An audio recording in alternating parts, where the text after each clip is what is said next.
see the cursor spinning? Once it shows up, it means I'm live. Hello, welcome back to Queen Beast. You didn't hear anything. Didn't hear anything at all. The Wavetail demo was a lot shorter than I expected. I kind of expected like maybe 40 minutes to an hour, but maybe I was just hopeful, I guess. Either way, the demo played well. I might have a look into the game if it's cheap enough to play. Hopefully I can remember the voices I was using for each character.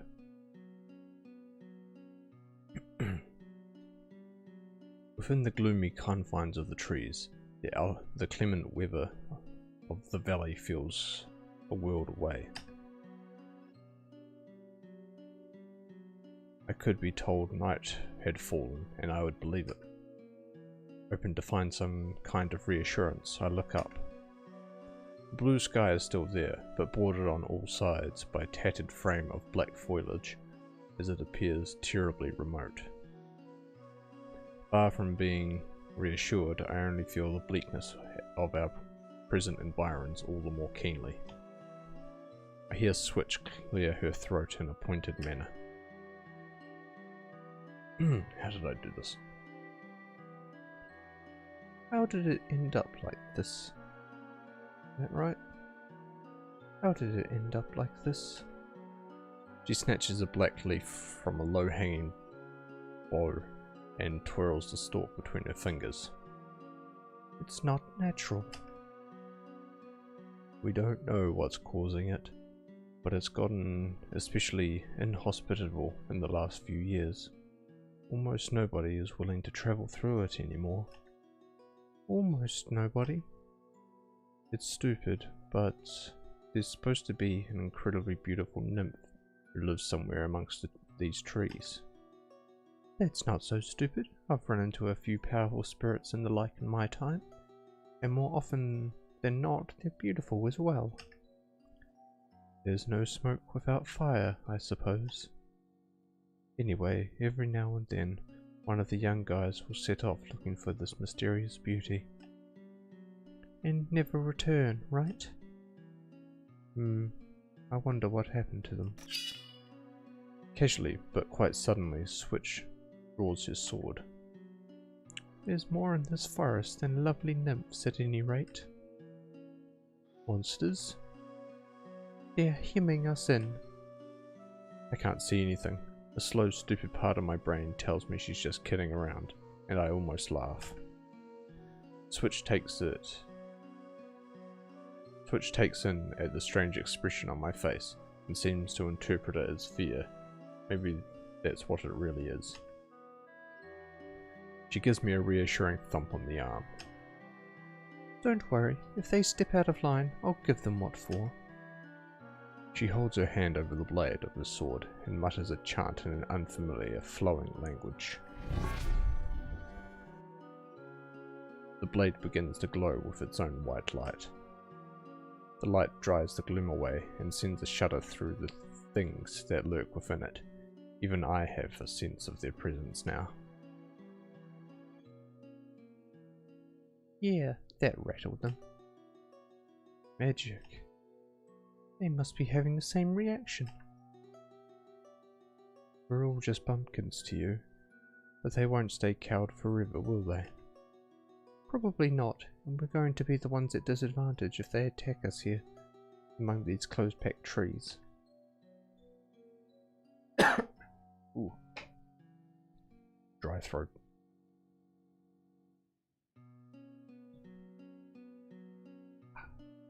I look around and spot an area some ways ahead where the trunks appear less densely packed. Oh, I think there's a clearing yonder. I see it. It's got to be an improvement. We're gonna make a run for it on my mark. Run, you say? Just move as fast as you can. I'll cover you.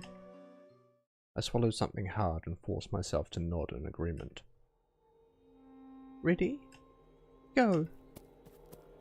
We break into a sprint, zigzagging through the trees and leaping over fallen branches. The speediest gait I can muster with my crooked leg makes for a truly unsightly display, but I don't have the luxury of worrying about my dignity right now. I really am scared. Only my surging adrenaline is keeping me ahead of the hounds and in pace with Switch. We emerge into the clearing, home to the remains of a woodcutter's cabin. Switch skids to a halt. I overshoot her, and she plants the sole of her boot against my backside and shoves me out of the way. I recover and spin around just in time to see our pursuers burst from the tree cover. There are two of them. They're walking trees? Not quite. They're humanoids with withered, blackened bodies identical to that of trees, evoking the same eerie decay. They're moving, but aside from that, they display no signs of life as I understand it. It is as though they're puppets suspended by invisible strings from the black blows? Boars? Burr. Like Edinburgh. Burr that looms over us. They must be the product of some vile magic, perhaps the very antithesis of what that white light emanating from Switch's sword. They're uncanny in a way that exceeds the meagre scope of my life's experiences, but Switch doesn't break a sweat. In a heartbeat, she's in their midst. Cool. The sword of light flashes about her, and with a 1-2-1-2, they're both in pieces. It's a little anticlimactic. Is it over? Yep. Scraps with monsters are usually pretty brief affairs, at least in my experience. Either you're faster than them, or they're faster than you. And I'm pretty fast. And there's only two of them? It looks that way. It's strange. I thought there were more as well. Well, if there were others, they probably saw what I did to these two, and went right back to the filthy holes they crawled out of. Switch gives a contemptuous scoff and sheathes her sword with her usual practiced motion. Let us press on with all due caution. So she says, but I'm still sitting on my ass, and I'm not sure I can remember how to use my legs. Come on. Come on, back on your feet, pilgrim. She extends a hand to pull me up. I extend my own hand, and at that moment I see something in the branches above us. Something, no. All I see is a movement. Being made of the same stuff, they're perfectly camouflaged. Switch! Following the direction of my eyes, she spins on her heel and steps back, freeing the sword in the same motion. But that's as far as she gets before the third monster drops out of the trees and crashes down on her. Gah, son of a bitch! Hang in there, Switch. I'll do something about this one. I scrabble across the clearing and seize what must have once been a woodcutter's axe from the remains of the cabin.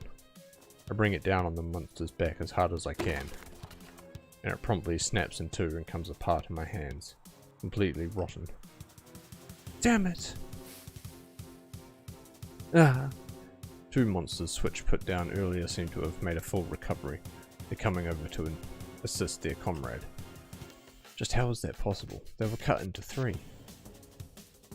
Haha, what's two more? I toss away the remnants of the axe and throw a kick at the nearest monster. It doesn't seem the slightest bit bothered. I might as well have kicked the chief's anvil. Through a cooperative effort, they manage to undo the vice grip Switch has hitherto maintained on her sword. It drops out of her hand and they hoist her into the air. You fiends, what are you planning? I snatch up the sword and swing it with abandon at the monsters. Huh? I cut through nothing but thin air, but I seem to have misjudged the distance somehow. My opponent's unoccupied handcuffs me across the jaw with more force than I thought those stiff-looking limbs would be capable of. I'm sent sprawling across the floor of the clearing, with the taste of iron filling my mouth.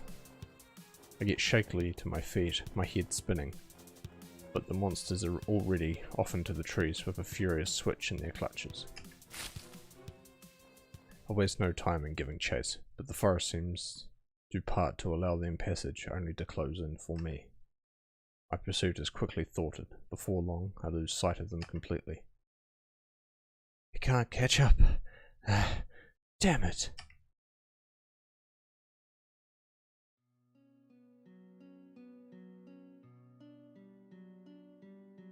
I trudge through the indeterminable sea of trees in what I can only guess is the right direction. My head aches, my face feels hot and feverish. My legs are stiff and my feet are sore. I spit and find my saliva red with blood.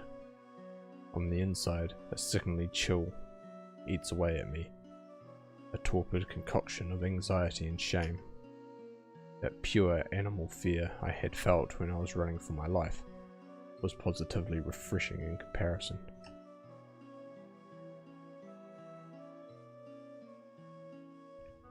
After a period of time I don't care to estimate, I can see the trees thinning out again. Another clearing. I can't have been going in circles, right? Emerging into the clearing, however, removes all question as to whether or not it's the same one.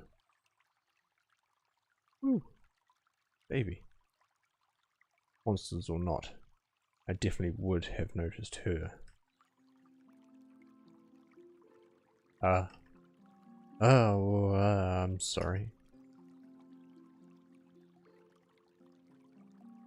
Nice. I cover my eyes reflexively, but I equally can't resist the urge to peep through them a bit. The bather is not really making any effort to protect her modesty, and I don't feel too guilty about it. What's got you in such a worry, traveller? It takes me a moment to remember what I was doing. My friend was captured by monsters. Have you seen or heard anything? I haven't, I'm afraid.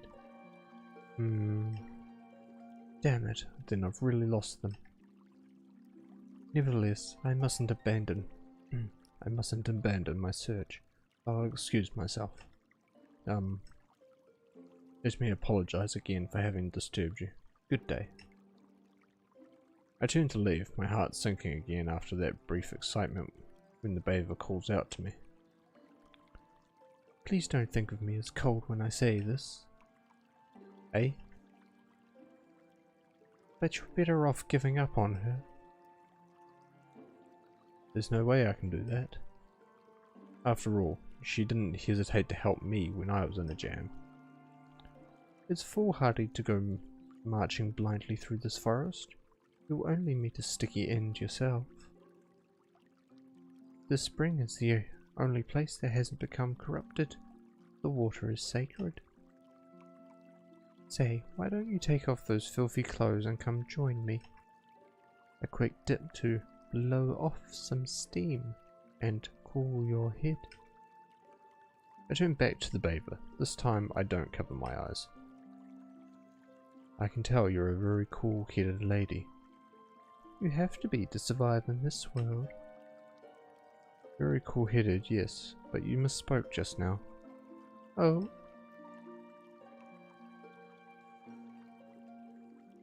You're better off giving up on her, is what you said. But I never told you my friend was female. Please don't get any stranger ideas. It's common knowledge that the monsters in this forest are only interested in women. They're just overflowing with earthly desires, you know. And yet you make a habit of bathing here, sacred spring or not. That seems like a truly foolhardy idea. There's no danger whatsoever if you just follow the stream, in and out. Let me reiterate, this is common local knowledge. I'm sure you're worried about your friend, but I implore you not to let suspicion overturn your reason. Okay, I understand. You just came here to take a bath. I'm just being paranoid. I only have one more question. Yes? Where are your clothes? I beg your pardon? Do you walk here naked, or are you actually the nymph of the forest? Really now? I never once claimed to be anyone else.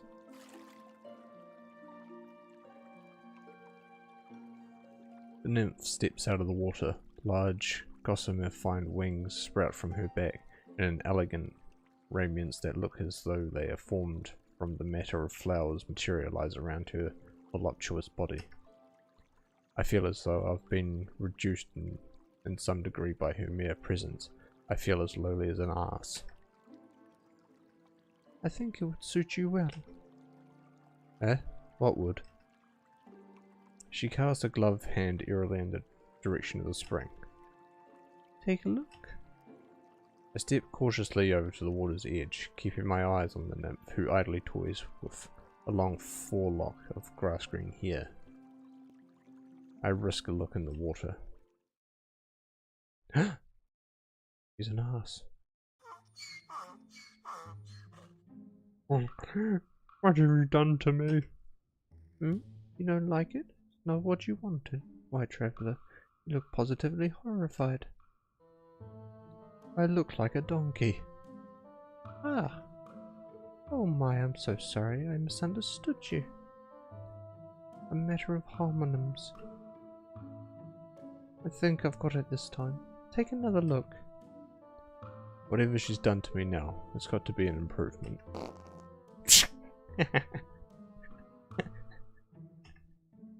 Any comments? I more or less realized that you're playing a trick on me now. If you had actually given me an ass for a face, I wouldn't have the eyes to see it. I splash my hand into the water, obliterating the false reflection when it reforms. It's my usual dull-looking face staring back at me. Is this the glamour that spirits are said to possess? It's nothing more than smoke and mirrors. It's what I want to say, but my hair is standing on edge just being in this woman's presence. Well, crude beings like us humans can put on a show as well, in our own way. I grip my teeth and level the sword at her, acting, but not feeling, the courageous hero. Where's Switch? Well now, I wonder. Come on. Now, let's calm down. A cool head, remember? Tell me, traveller. Did you lose this gold switch? Or perhaps this silver one? Neither, but...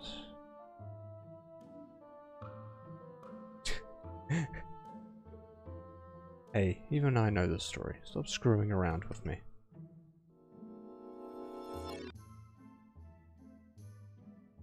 You've no want for scrubbing, and you've no want for scrubbing around. What an overly serious young man you are. The nymph lets out a long sigh. I really can't deal with your sort. All the others who sought me out were just... Well, I suppose you had better follow me. I'll satisfy your curiosity, if nothing else. She walks off into the forest, in a poised gait and dignified manner. I think she might be sulking a bit. Incidentally, what I thought I imagined earlier was not, in fact, my imagination. Plants and trees really are parting to grant her passage. Not a single leaf brushes the hem of her white dress. I stalk along behind her, swapping the sword between my sweaty hands.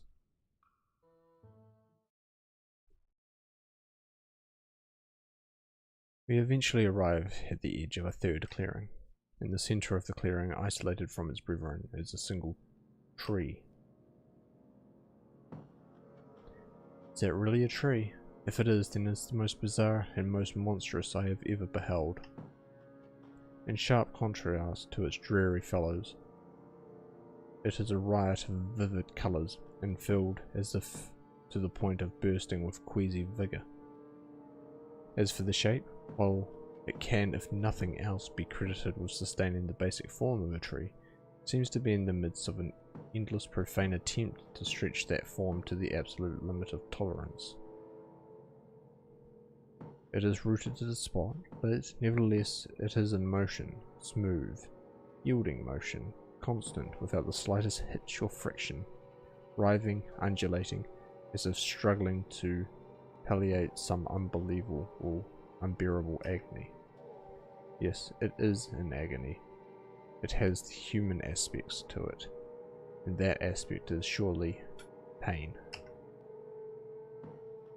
If it sounds as though I'm struggling to describe it, really, I'm struggling to even look at it. What is that? In one sense, it is the highest master of this forest, and in another, it is the lowliest slave. A throat that will thirst for all eternity, never to be quenched no matter how much it drinks, though it drinks the finest wine. An endless hell for all those lost souls that surrendered their bodies to base desires. Surrendered their bodies? Then those monsters were... Ah, never mind that. Why are you showing me this? A switch here or not? It looks as though we're arrived ahead of them. They know to steer clear of my spring. They're bringing her here. Then, before they arrive, I'll brace the hilt of the sword against my flank and advance on the tree.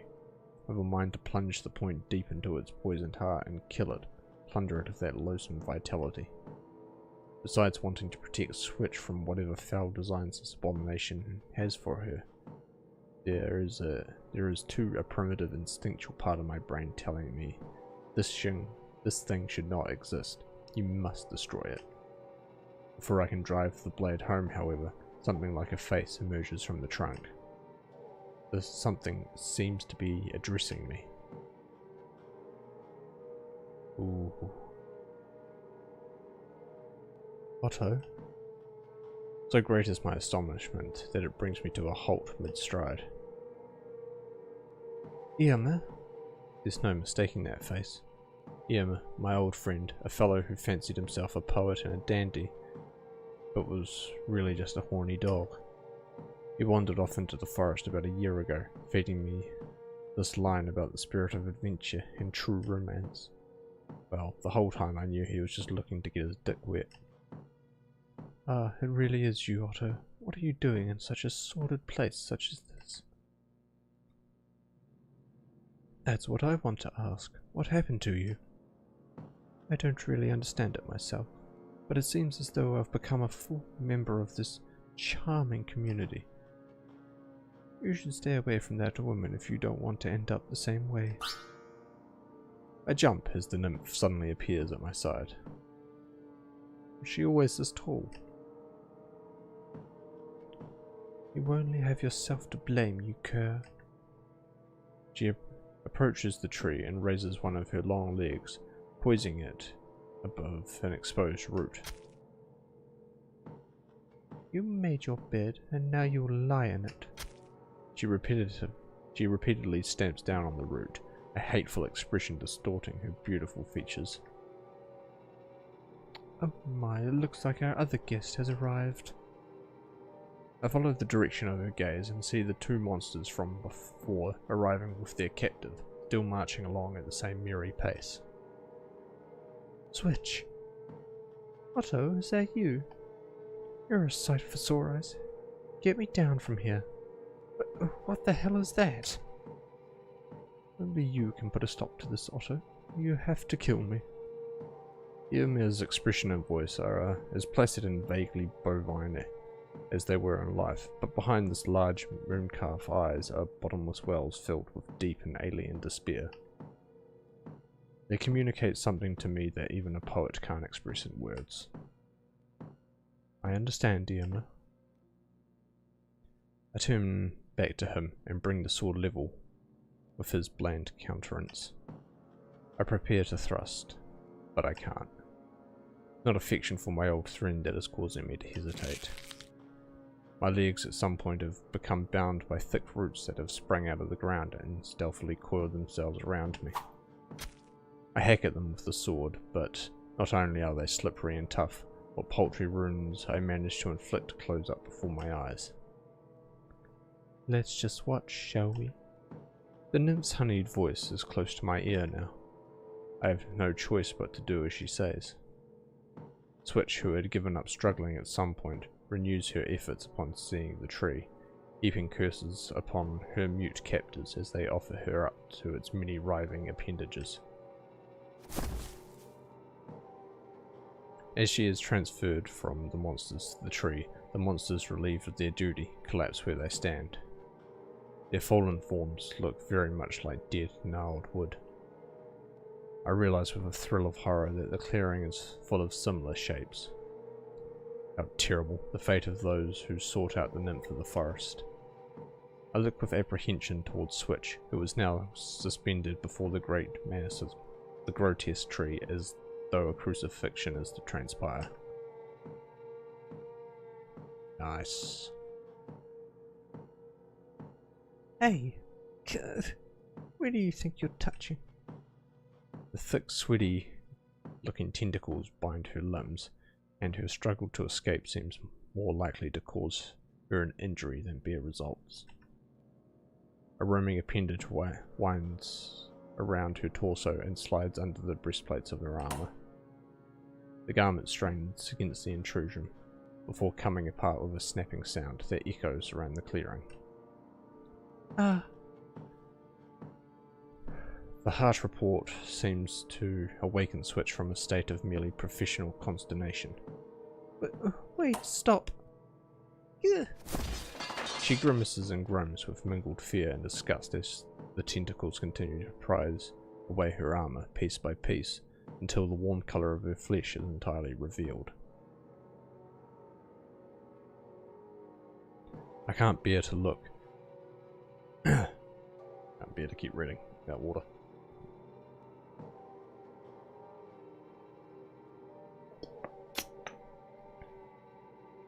As a way to distract myself from the purely physiologically stirring in my trousers, I endeavour once more to cut myself free of my bindings.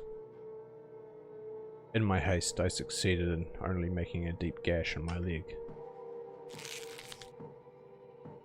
As if enamored with the taste of my blood, the roots crawl further up against my leg and lower body, crushing my erection painfully against my thigh.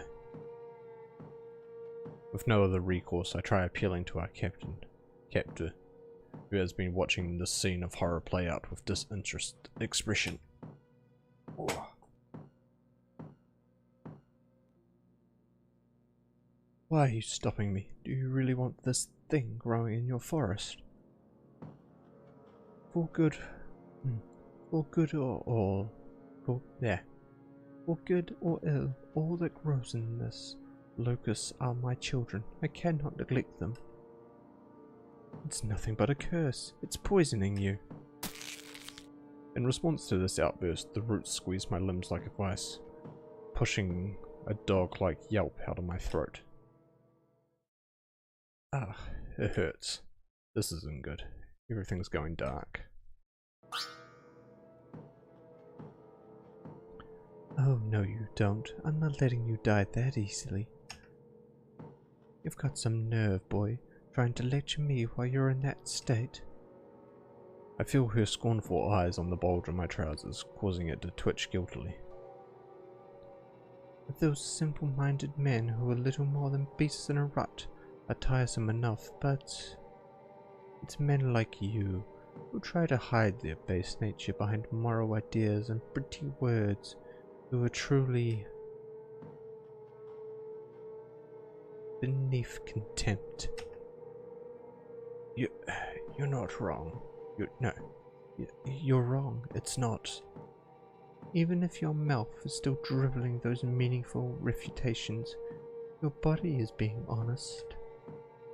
She's right, I can't deny her words. It's ridiculous to attempt to do so when my very body is evidence to the contrary. My face is burning, I feel sick and ashamed. What's the point of continuing to resist her will? Irma, for all his passions, was a fellow more intelligent and sensitive than myself, and even he ended up in that state. What exactly do I have that he didn't? Otto! I open my eyes and look at Switch. She's looking just as mortified as I, but her eyes are still glowering with a defiant spirit. It is though what was drawn out of me has flowed into her and revived her plaguing resolve. Hold out the sword. I'll give it everything I've got. I do as she says and hold the sword out towards her, pulling against my bonds and straining my limbs to bring it even an inch closer. Likewise, she reaches out with her hand, her arm twitching and bucking with effort of resisting her binds. That should do it. In a hoarse voice, she intones the cantrip, devoid of its flowing lyricism, but not of its power. It imbues the sword with its sorcerous light. The nymph shrieks and flinches from the incandescent blade. And I waste no time in taking it to my restraints, which are already shrinking away. Freed of my bondage, I drive the weapon into the tree without further hesitation. The monstrosity is suddenly alive with a myriad of agonized, ecstatic faces. There are many I half recognize, only ghoulish and distorted, as if those glimpsed in a nightmare. They scream in harmony with the nymph, a bone-chilling chorus. Switch falls out of the tree like a heavy fruit and scrambles over to me, placing her hands on mine. Let's go, Otto. Right. Oh, damn, look at that art. Nice. Shoulder to shoulder, we bear down the sword. The light seems to double in brightness, and we're forced to squint as we push in on the hilt with every bit of our strength.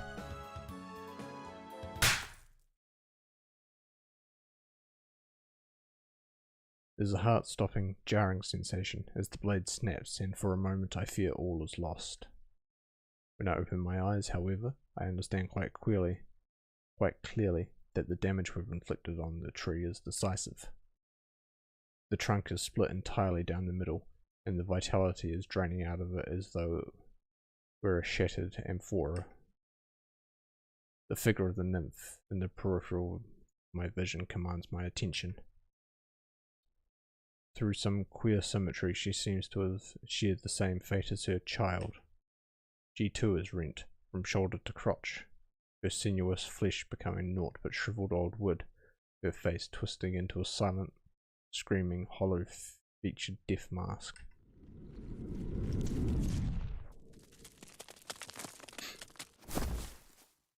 The warped form collapses into a broken heap at the foot of the tree. It's a pitiful sight that makes my chest ache. A sympathetic reaction. She simply put too much of herself into us.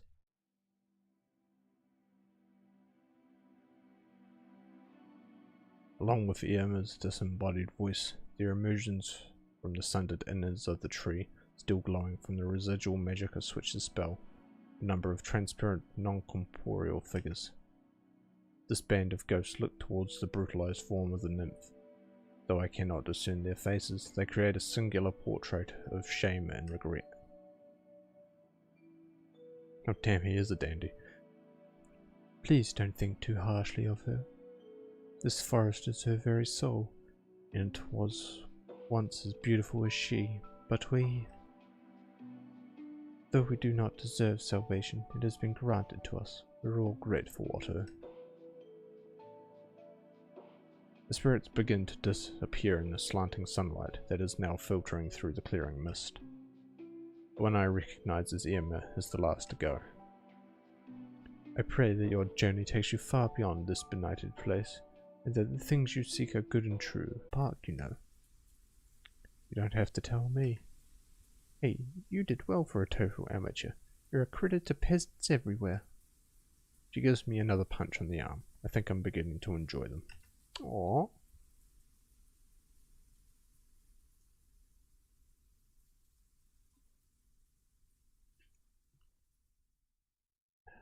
I finish cleaning and dressing my wound as best I can, and get gingerly to my feet, grimacing from the pain.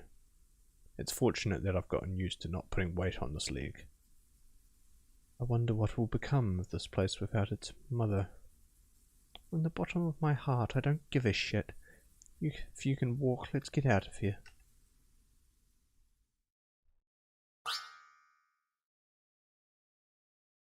Who's this? Hey, wait, don't kill me off so flippantly. Oh, the nymph is still around. We turn back in astonishment at the shattered corpse of the nymph. Something is wriggling around inside. The thing is the fresh green of a new shoot, the rosy pink of day-old babe. A pair of dark, innocent eyes glare out at us. Son of a bitch, it's still alive, Otto. Let's finish the job. The Switch grabs the hilt of her shattered sword and bears down on the strange creature. With a fit of frantic scribbling, it pulls itself free of the nymph's remains just before the vengeful warrior utterly obliterates them. It zips around the clearing like a dragonfly as Switch swings her truncated weapon at it. Whatever it is, it, or she, resembles our friend the nymph, only greatly diminished in every aspect, more akin to a child's doll than the great and terrible queen of the forest. Wait, I'm not spoiling for a fight. Put that knife away. It's not a knife, it's a sword. Let me show you. I put myself between Switch and the creature before she can fillet it. Oh, hold on a minute there, Switch. I think we've all experienced enough violence today. The pack mule is right. Love and peace, all's well that ends well. Pack mule. If you insist, Otto. If you aren't looking for a fight, then you better tell us what you do want. Spill it. I feel like I need to do a higher voice for this nymph now. It's okay, we'll hear you out. Really, I have no... I can't go that high. Really, I have no intention of causing you any more harm, nor do I wish to keep you here any longer. As a matter of fact, I wanted to express my gratitude to you. All those things I couldn't let go of really had become a curse.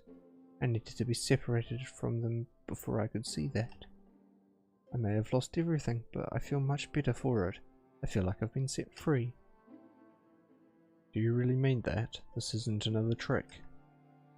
Do you honestly think it would tell us if it was? I really mean it. Both my body and soul feel so light. She flies around us, laughing merrily, and indeed I find myself unable to suppress a smile, myself as I watch her. Switch is as merciless as always, however, and snatches the little creature out of the air as she were a pesky mosquito. Ah, what are you doing? If you're truly grateful, then you be willing to reparate our losses, of course. Don't worry, you'll sell for a tidy profit in the capital. Let her go, we have plenty of gold already. Switch gives me a doubtful look, but then shakes the nymph free of her grasp as though she were something dirty. Your lucky Otto is such a forgiving sort. The nymph ignores her and flies up close to my face. You really are kind. You must be the kindest human I've ever met. Please don't put that kind of pressure on me. Hey, how about letting me come with you? Huh? You want us to sell you in the capital after all? No. As far as it's the last place I want to be right now, we need to spend some time apart. Leave us out of your divorce. What good are you to us, eh? I can do more than just swing a sword around, that's for sure. Let's put that to the test, shall we? Bring it on, you barbarian. I'm ready for you now. The two begin to square off, the powerless goddess and the swordsman without a sword. Oh, Winnie, where are you now? You're the only one who's good at dealing with squabbling children.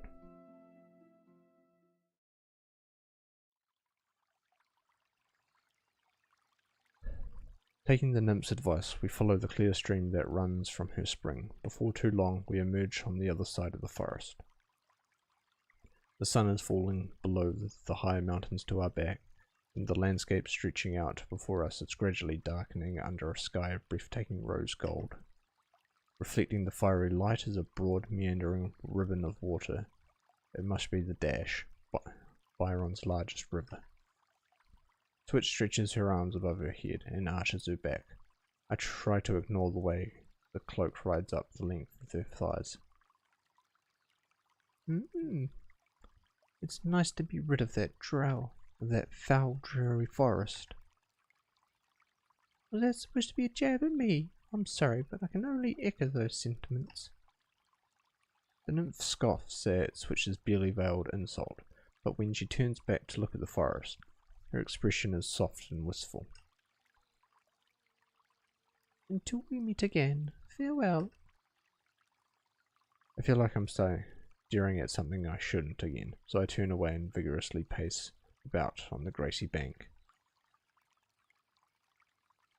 So this is the land beyond the forest, huh? I never thought I would see it with my own eyes. There's so much besides this, Otto. But before all that, let's find me something to wear. I spy a village yonder. Let's take a look, yes? We draw closer to what we assumed to be a peacefully sleeping riverside village, but closer inspection reveals it to be a largely burnt-out ruin, with very few houses intact. It's deserted. That just means we don't have to pay for anything. Switch makes a beeline to the most intact of the remaining houses, looking clad in her cloak and surrounded by desolation, like some lovely grim reaper. She pushes gently against the charred door of the house, and it swings open without resistance. Once inside, she wastes no time in locating a chest of drawers and rummaging through it without restraint. Let's see, clothes. I hesitate on the doorway, feeling deeply uncomfortable. This is what human society considers looting, is it not? These adventurers seem to have their own laws. Stop making snide remarks and start looking around. The looter glares at us over her shoulder, her eyes glimmering redly in the darkness. A dark grey shape shifts in the deep shadows at the far end of the room. And I hope you find something. Ah!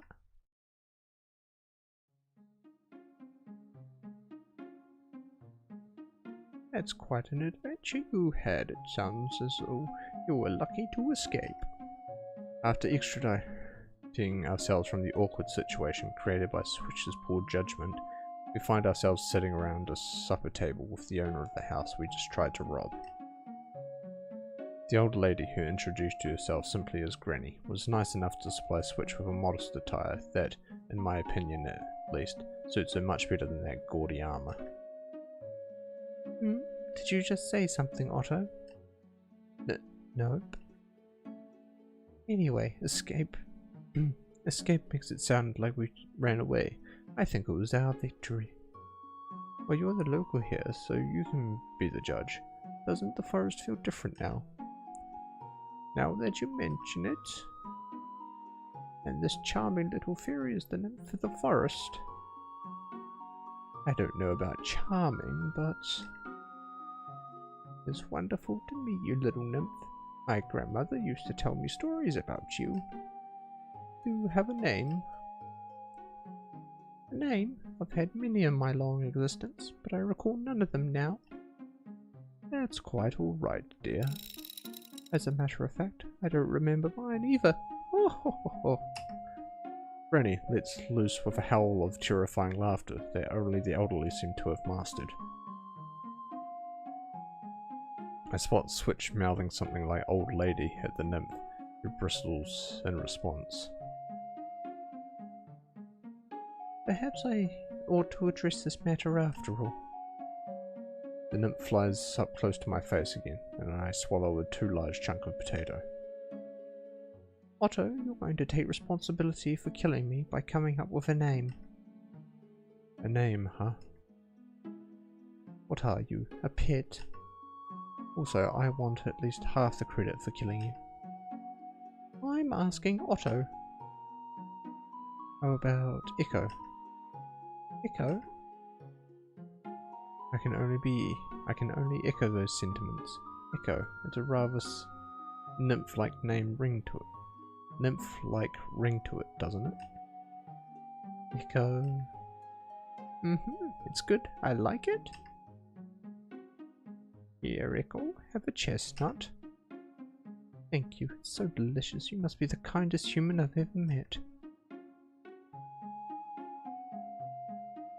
Okay, I think I'm gonna try changing the voice for Echo because it's kind of high. After we're finished eating, Echo curls up in front of the hearth like a cat and falls asleep, and Switch goes outside for some post-meal exercise. Personally, I'm more inclined to make like Echo, but somehow I end up in a game of chess against our host. Granny, can I ask why this village is in such a bad state? My own village was stuck on the wrong side of that forest, but it's doing a lot better, if you don't mind me saying. Being so isolated is probably what protected you. During the war last year, the lord of these lands sided with King Darius. He wasn't motivated by anything like loyalty, mind you. He was just a selfish, short-sighted man. He couldn't feel the way the wind was blowing. His only concern was protecting his own interest, and we're the ones who suffered as a result. It's a funny thing. Your village was originally founded by those who wanted to free themselves from the yoke of the lord of their era. If you've lived a good life until now, that just goes to show the wisdom of their decision. And now the curse on the forest has been broken to boot. We really were fortunate. It's a good thing, Don't make that guilty face. We're the ones who were foolish enough to bet on a lame horse. That's all there is to it. Maybe. Do you know much about this beast? Probably not much more than you. You've seen the state of this village is in. We've been left behind. I've heard from the occasional traveller that she's a charismatic warlord from the far north. Some are even saying she's a foreigner from the steppes. Whoever she is, she must have whipped up the resentment towards Darius that had accumulated in those isolated northern settlements. I wonder if she made good on whatever it was she promised them.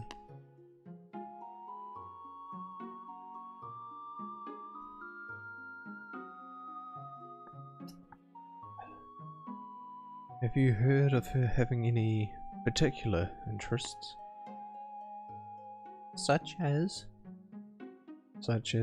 a fondness for beautiful, well-endowed women? Oh my, I might be in danger. Thanks, Granny.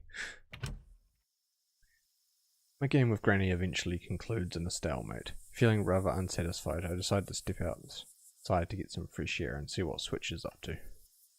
I find her engaged in some kind of training routine with the broken sword. The blade makes dazzlingly swift movements that, framed against the river and catching the moonlight, look like jumping fish. You don't think you've had enough exercise today?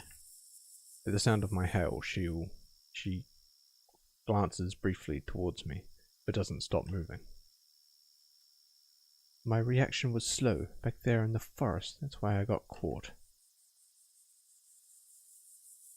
That sounds surprisingly humble for the great Switch the Unscathed. Did you come here just to laugh at me? You can be rather cruel. I was trying to cheer you up. Your concern is unnecessary. This lashing seems to gradually lose energy before halting entirely. She turns towards me and holds out her arms as though supplicating to some god.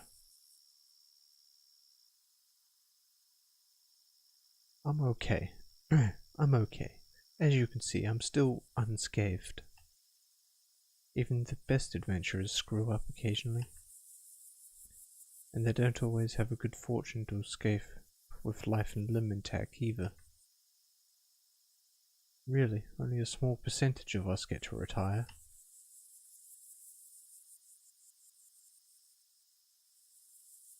Those who know the high price of true freedom, yet still seek it. This remark causes a wry, possibly even self-deprecating smile to cross Switch's features. We all know that line. I've always thought it a terribly romantic way of putting it. Sorry. I've been thinking this for a while, but you're rather erudite for a peasant. Eh? Really? You think so? But why are you so delighted about that? It's creepy. Sorry. It's the first time I've heard that from someone other than my sister. I may have overreacted a bit. A bit. My sister was the one who taught me how to read and write. She is a teacher. The future education of the children of the valley rests on our shoulders, Switch. I like that more than preventing a diplomatic incident. Do you really think this business could start a war? You can only say that because you've never experienced it. Wars can happen very easily. One person in the right place at the right time is sometimes all that's needed. Wouldn't that be the wrong place at the wrong time? Obviously. Since we're trying to prevent a diplomatic incident. Yep.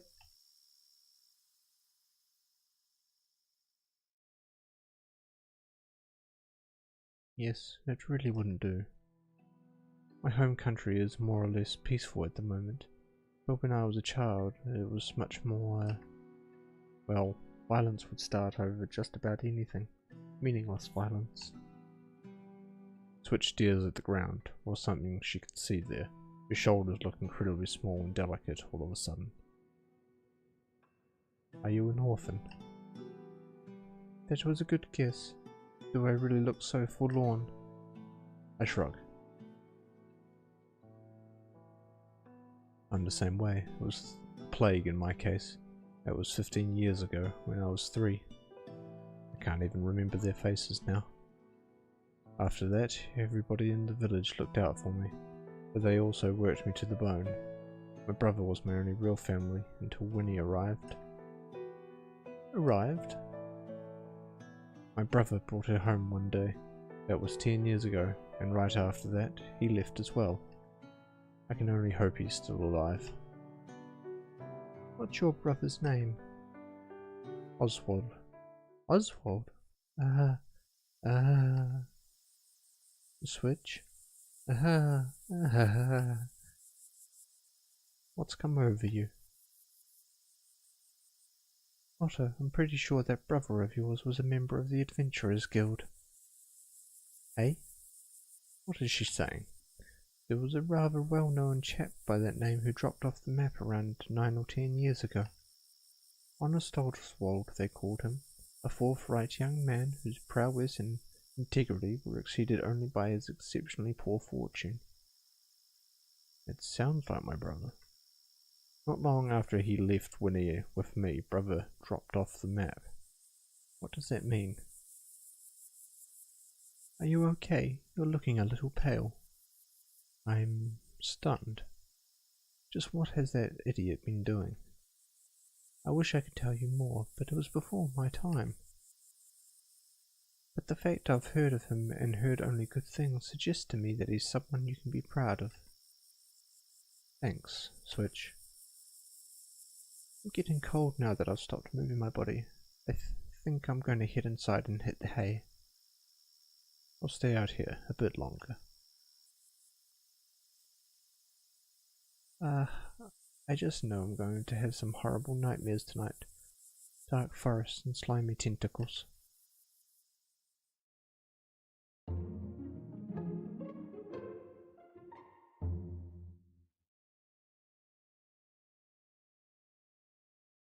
After spending all the daylight hours in bed, in the deep sulk that followed in the wake of shock and dismay, lapsing in and out of bouts of fitful half-sleep, I can no longer lie still.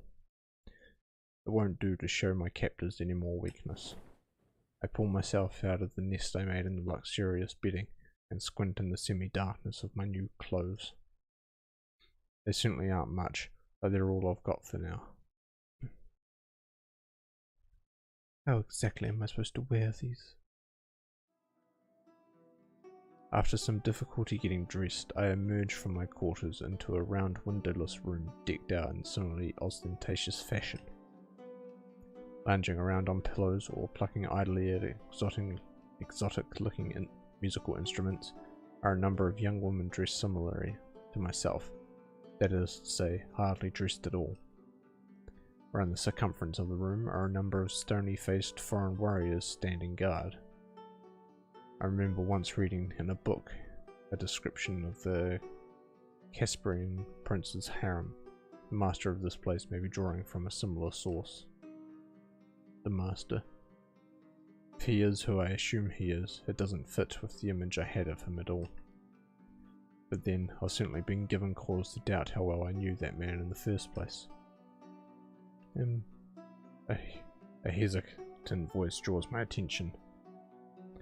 From behind a pillar comes a nervous-looking girl, close in age to myself. She appears to have been in the middle of cleaning. You're the new arrival. We'll see about that. Oh, I'm sorry. What are you apologizing for?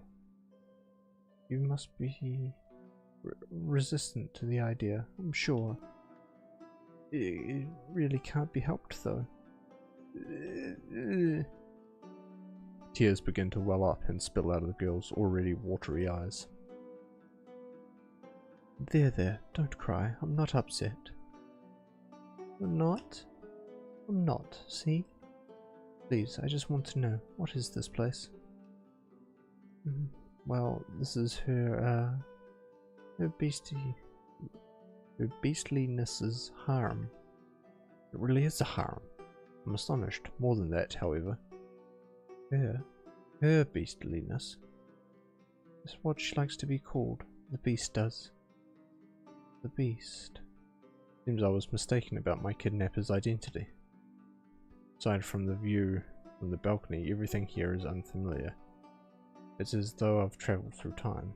There must be points of reference, but where? Oh, here she comes now.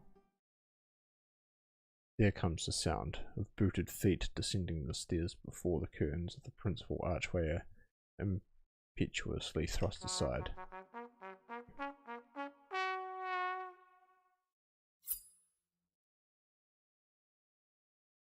A tall, dashing, rather androgynous noblewoman in dark clothing strides into the room like an actor making their entrance on the stage. Girls, what a day! Catch me, for I can no longer bear to stand. With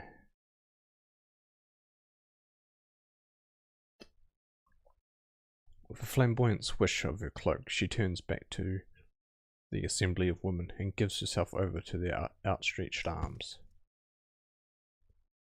Like a host of angels, they expertly arrest her fall.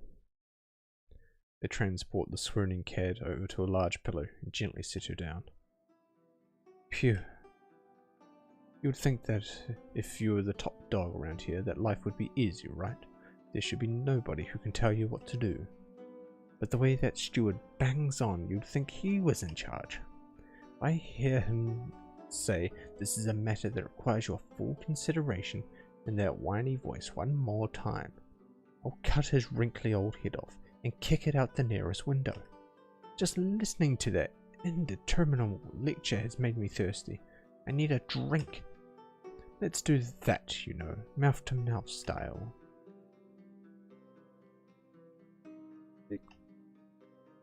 A truly refined way to drink, and so sensuous, that will bring me back to life.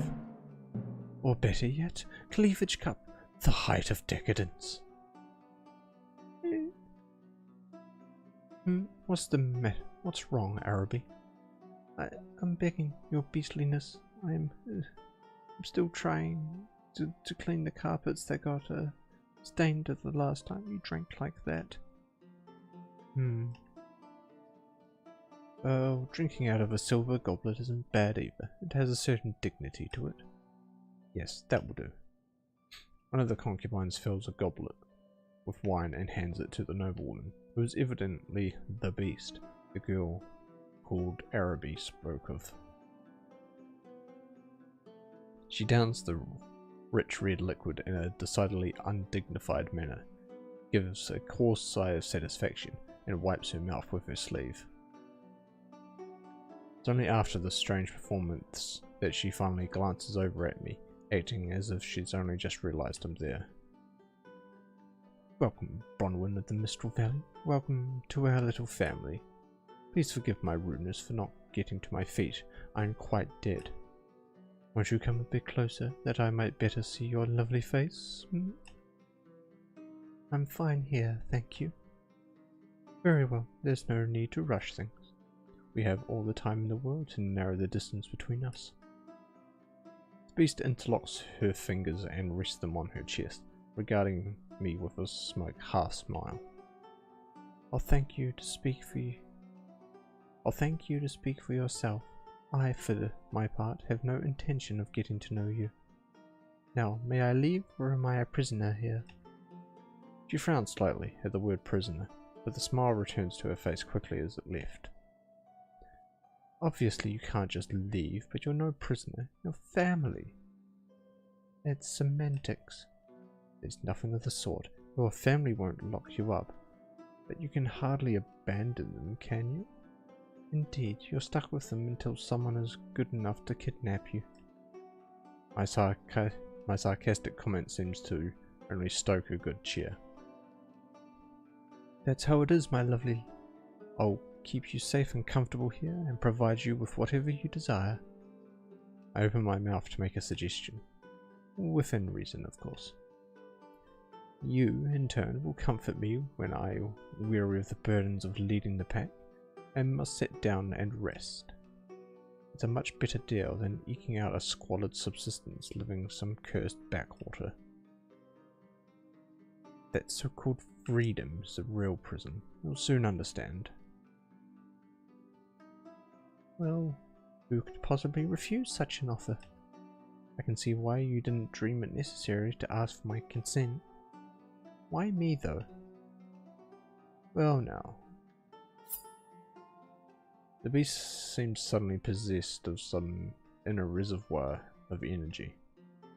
She rises from the pillow and gets back to her feet. That's because the concubines shuffle discreetly away from her. They seem to know something's coming.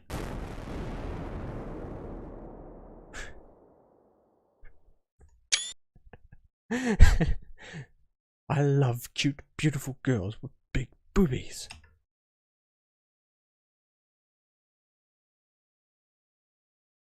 This game is, well, the visual novel was nothing if not consistent, and I can appreciate that.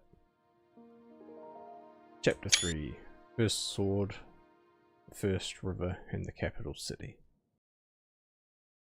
I like that. These chapters are so far like about an hour each.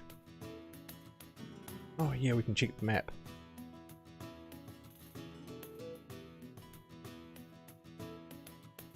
We can forget the time and dance till dawn. I just have emojis. Oh, my house, you can see it from here. Would you like a chestnut? Aww.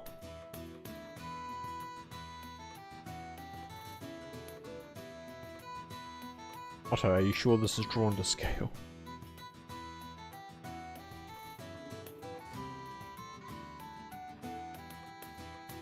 That's cool. Okay, so we're about here now. So we're just heading down south, or east I should say, down the river. Ah, that's cool. Oh, we'll save here for now. I can continue with chapter 3 tomorrow. Thank you for watching. Hope my voice acting is going okay. And yeah, we'll see you tomorrow. Same time. I really like this. Bye.